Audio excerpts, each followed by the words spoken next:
Dear Patriots, before the news starts, please subscribe to our patriotic channel by clicking the subscribe button.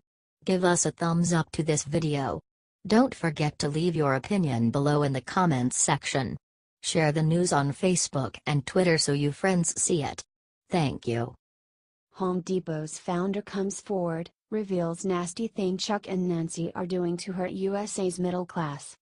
Bernie Marcus, co-founder of Home Depot, does not suffer fools. He just puts up with the liberals because it is good for business. And he thinks eventually they will see the light, we just have to deprogram them first. He went on Breitbart radio and spoke about jobs and how important Trump's tax plan is for the middle class. We created Job Creators Network for one reason and one reason only, and that is exactly what the name says, to create jobs in America.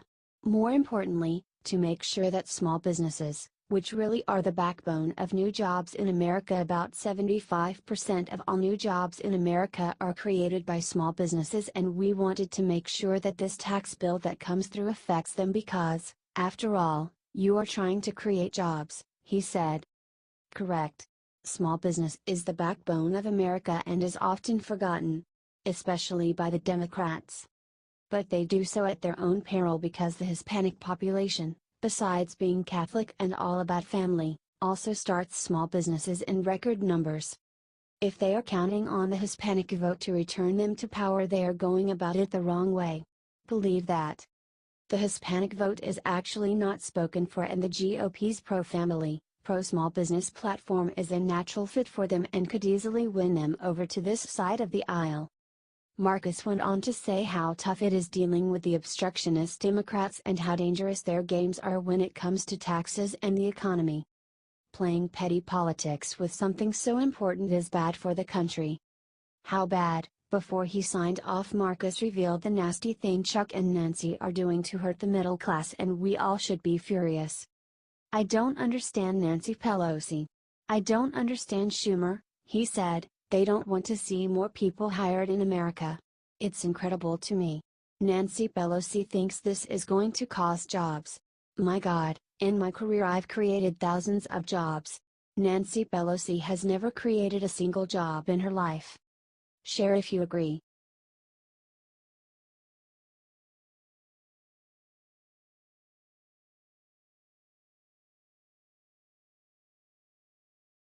This shocking secret about MLK's sex life was hidden in the JFK files. When Donald Trump released the JFK files last week, he hoped to end conspiracy theories about the assassination for good. Instead, he revealed a shocking piece of information about Martin Luther King Jr. A document hidden within the several thousand-page file dump details King's affinity for group sex parties. The Washington Examiner reports. This document goes into detailed accounts of King's questionable activities, including being involved in events at which there were sex orgies. One account from 1964 spoke of a 2-day drunken sex orgy in Washington, D.C., in which attendees participated in sexual acts, natural as well as unnatural. Another account from one Negro minister said that at one of King's conferences in 1968 to train black ministers in Miami there was abundant debauchery and fornication. Elsewhere in the report is a claim that the civil rights leader fathered a child out of wedlock. This news is surprising and completely unexpected, particularly due to its presence in the JFL assassination files. It's likely one reason why so many organizations opposed its release, and proof that the government knows all. Tell us what you think of this story in the comments and share. This is really weird.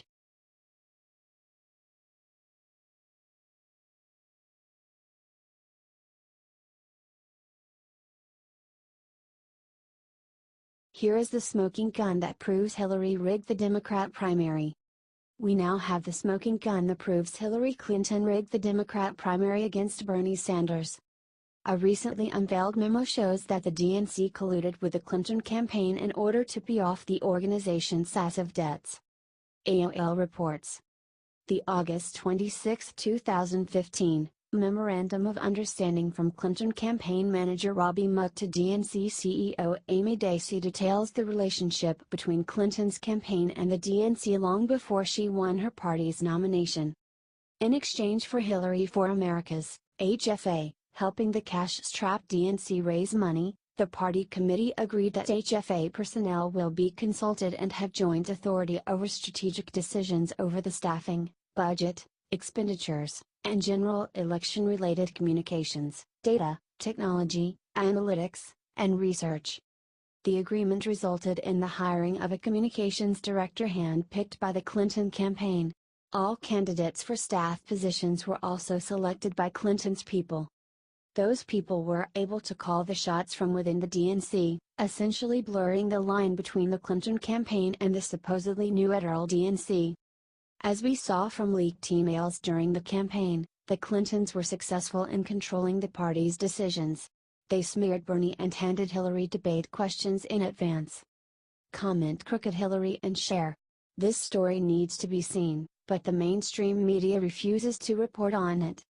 We must get this info out to the world.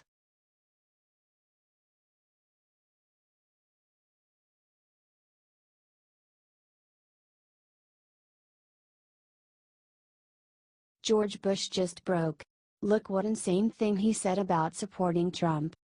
Former President George W. Bush has been quoted saying that he is worried he'll be the last Republican president and then said that Trump doesn't know what it means to be the president in a book coming out by historian Mark Gupta-Grovi.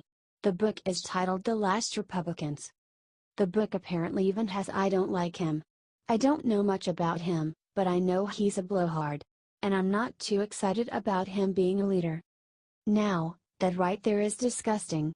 It's also a total lie too, considering the fact that George H.W. Bush recently was quoted saying the following line to 5 different women. Do you know WHO my favorite magician is? David Copperfield. While squeezing their rear ends in a sexual way. To make matters worse, Bush also said the following according to Dan Zak of the Washington Post. It turns out that George Bush Jr. didn't even vote for Trump. This is disgusting. The Bush family are nothing but fake Republicans. They are really globalist Democrats that hate Trump because he beat them. Share this if you never want to hear about the damn Bush family anymore. They are yellow-bellied traitors that sold off our country.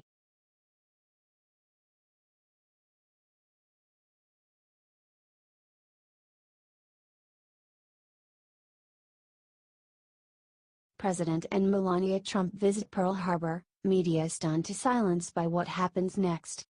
Trump is off to Asia on a big trip and the media is in full panic mode. They are raising the stakes daily, saying this is make or break for our policy in Asia, and if Trump screws it up we may end up in nuclear war. Typical media hysteria. For Trump has already won the big negotiations in the region, and this trip is really more to tie up loose ends and take a shared victory lap. Trump won't gloat, and he doesn't have to, because he already accomplished more than Obama, Bush, or Clinton did in the region combined.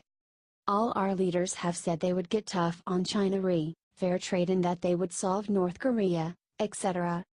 That is what the left forgets. If you go back to Obama's and Clinton's and even Bush's campaign platform, you will see some similarities with Trump, because everyone knows that is what America wants. But until Trump it was just talk from our leaders. In less than a year Trump has China actually hitting North Korea where it hurts. He has them on the defensive on trade. He may allow some bad trade deals with China for North Korea help if he wants to, or he can squeeze them later. The Chinese don't know what he will do, and that gives Trump an edge. Also, they have already moved on North Korea, so Trump is in the driver's seat. For an ace in the hole, Trump has done what every past leader said they would regarding domestic companies offshoring jobs, but was too timid. He is dangling the carrot to keep them, and he has been willing to use the stick to get them to stay. The results speak for themselves on that front. So he can let China have their lousy trade deals, solve North Korea, and use domestic pressure to keep jobs here. In other words, Trump, contrary to what the media will tell you, has already won, which means that America has already won, and going to Asia is a victory lap. His first stop was in Hawaii and he was received warmly and met with the U.S. Pacific Command and the governors of Alaska, Hawaii and Pacific U.S. territories. He also took a quick visit to Pearl Harbor. According to Fox News, he said before the visit, "We are going to visit very shortly, Pearl Harbor, which I've read about, spoken about, heard about, studied, but I haven't seen. And that is going to be very exciting for me." But when he got there, he did something that stunned the press into silence.